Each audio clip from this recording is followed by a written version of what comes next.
Hey guys, hope you guys are all doing okay. I wanted to first of all make a little announcement about the essay and the due date, and then also I wanted to go over the rubric with you.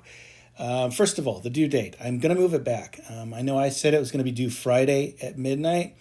I want to give you the weekend as well to work on it because what the hell, I might as well, right? So I'm going to make it Sunday at midnight. So you've got all the way until Sunday at midnight. Anything after that is going to be considered late, and that's where I'm going to be the bad guy and take off a grade if you're late, okay, within a week. But yeah, I'm moving it back from Friday to Sunday, so you've got a couple of extra days to work on this thing if you need it.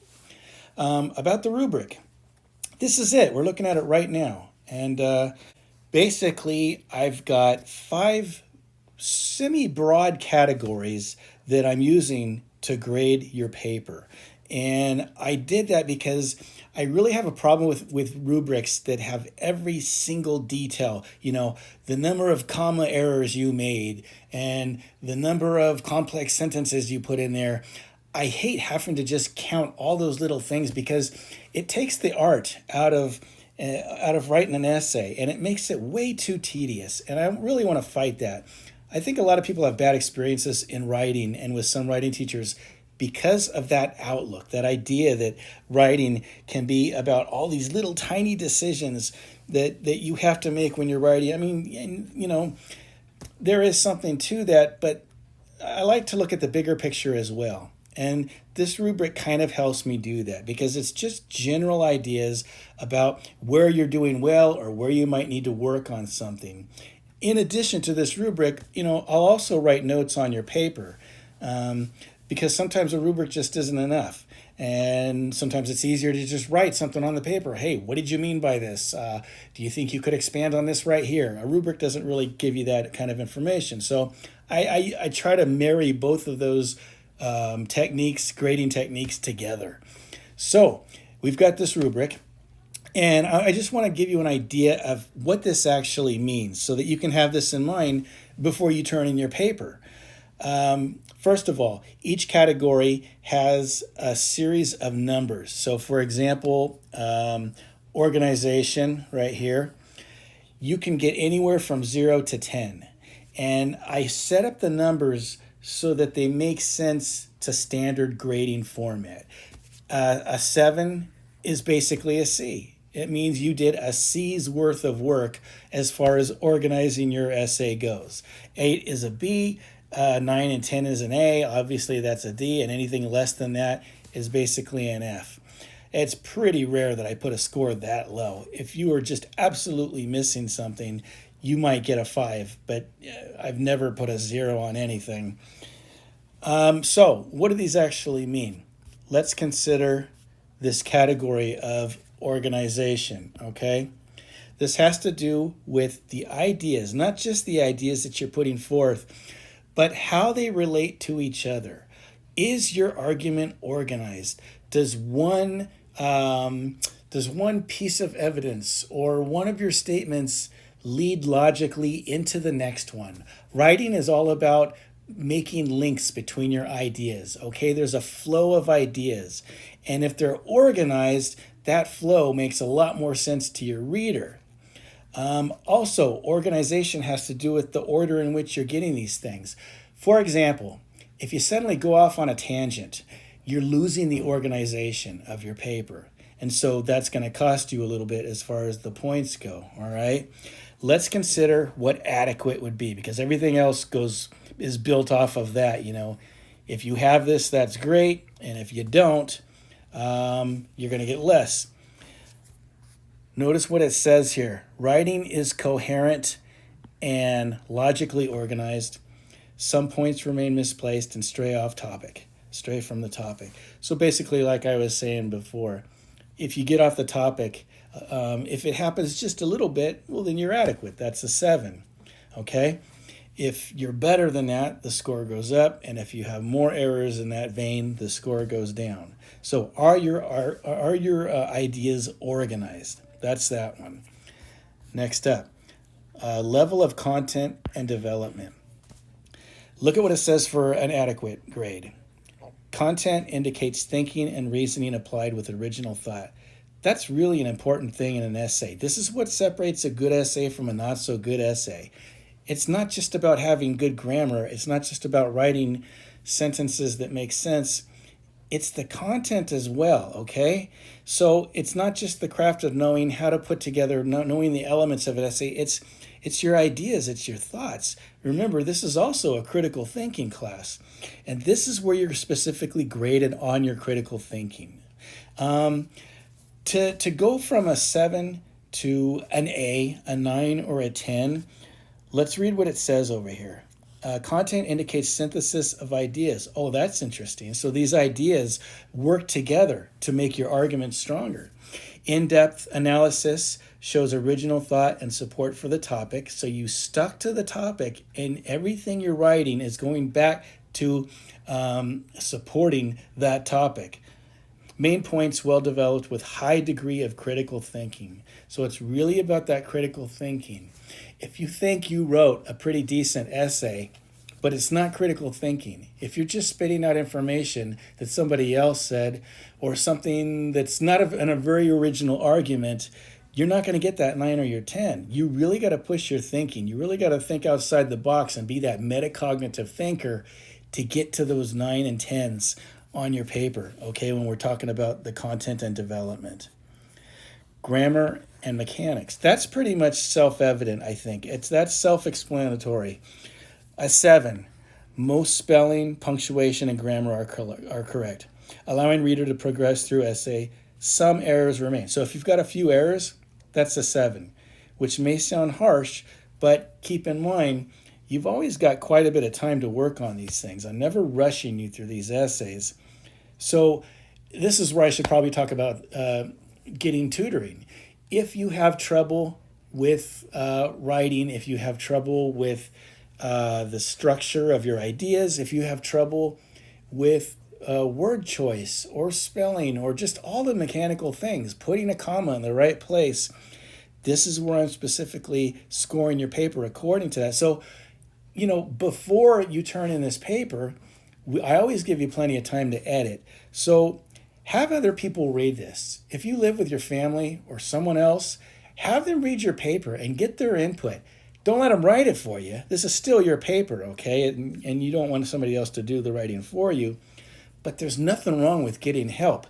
Every professional writer has an editor, and that editor is just a helper. That's all they do. They help with even things like grammar and mechanics, believe it or not. So if you get most of them, if the paper seems okay, well, then you're going to get an okay grade. That's a 7. That's adequate. If it's, look at the 9 and 10. Essay is free of distracting spelling, punctuation, and grammatical errors. That means there's nothing. That means this thing looks almost perfect. Absent of fragments, comma splices, and run-ons. We talked about comma splices and run-ons in the first couple of weeks of class. That's why. We spent a good amount of time doing that, okay? So that's the difference between a 7 or a 9 to a 10. Writing style. A little bit more of an esoteric idea. It's kind of hard to explain sometimes, but writing style has to do with, are you pushing yourself as a writer? If you are, you're probably doing a good thing. That's probably going to pay off in the end, okay? If you write too safely, if you give me these short, choppy sentences that are grammatically perfect, but very boring to read, then that means you're not using any style. You have a lack of style, basically, and the score is going to go down a little bit. But if you're pushing yourself to write really complex and beautiful looking sentences, then you're going to get a higher score on that, all right?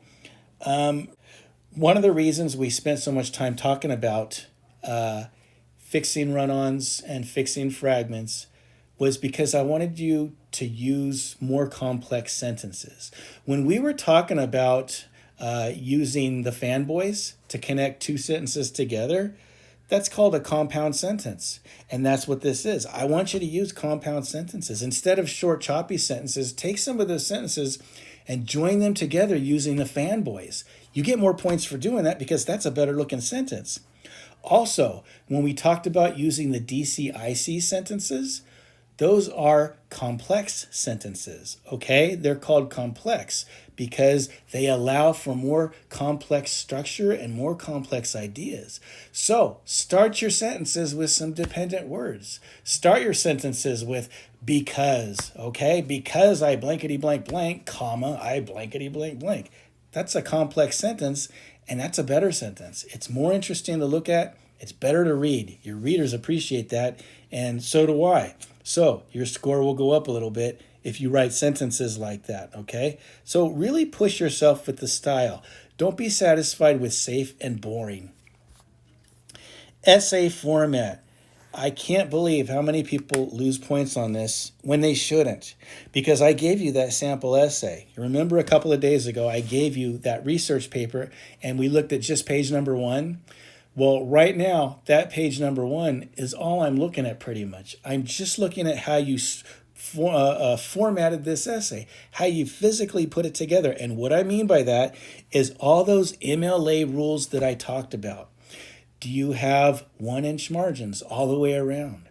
Do you have in the upper right corner your last name and the page number? And is there a space between them? And is it 1/2 an inch from the top of the page? Do you have 12-point font? Did you use double spacing? Did you use a Times or a Times New Roman font? All of that is what goes into essay format. If you do those things, that's a perfect 10 right there. That is the easiest 10 to get out of all of these categories. Is if you just follow those MLA rules, you get the 10. It's such a nice way to pad the score on your essay just by following the rules. And if you don't know if you're following the rules, look at that essay I gave you. It's a good visual, physical reminder of what your essay should look like. Hold your essay next to it. And if they don't look the same, something went wrong with your essay and you need to fix something. Okay? Make yours look just like it. It's as simple as that. So that's it, really. That's the rubric. When you send your essays in to me, actually, this is probably a really good time to talk about that. It has to be PDF format, okay? I've been breaking you guys in gently to doing this. Well, this time it's mandatory, okay? This essay, because I am going to write on this essay, and the only way I can write on it is if it's a PDF. If you send me a Word doc, I won't be able to write on it. And if you sent me a Google Doc, I won't be able to write on it either. I probably won't even be able to open it. So whatever you do, save this thing to your desktop and reformat it as a PDF, then send it to me, okay? It absolutely has to be a PDF. If it's not, I'm going to send it right back to you and say, this needs to be a PDF. Fix it and send it back to me, because that's the only way I can write on it, okay? And that's really important. So you're going to send me your essay as a PDF. I'm going to attach this rubric to the end of it, and I'm going to have the scores written in. I'm going to type in some scores, and then over here at the bottom where it says total, I will give you a score out of 100. 100 is a perfect essay, okay? So it'll be a fraction. It'll be your score out of 100, and you can just figure out what your grade is. If it's in the 70s, it's a C. If it's in the 80s, it's a B. If it's a 90s or 100, then that's an A. Just like standard grading that you've always seen. Nothing new there, okay? I think that's pretty much it, guys. That's the rubric. Make sure it's a PDF format. And again, the deadline is Sunday, okay? Sunday at midnight, and I will start grading these the following day. It's going to take me a while. I want you guys to understand each paper, I have to read it a couple of times, and it takes a while to put notes on them and to also make some notation about the punctuation and grammar and things like that. I will do a lot of writing on there.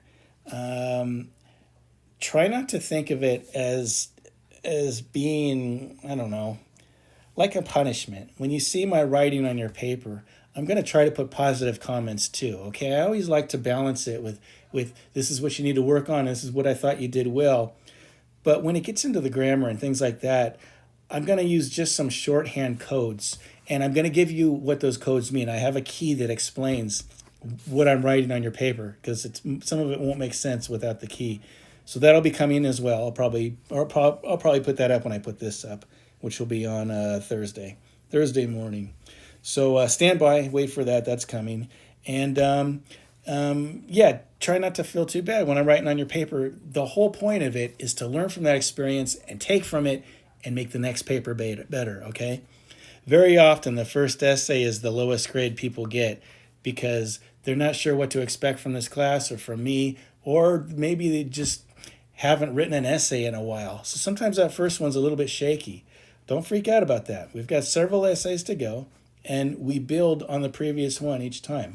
Hopefully, you get stronger as a writer as the semester goes on. That's the whole point. That's the structure of this class. That's why it's put together the way it is. Okay? Learn from the mistakes and become a stronger writer on the next one. That's pretty much it. That's all I got to say to you. If you got any questions still, go ahead and write to me, and I'll see if I can answer them for you, okay? So take it easy, be safe, and work on your essays. Due Sunday at midnight.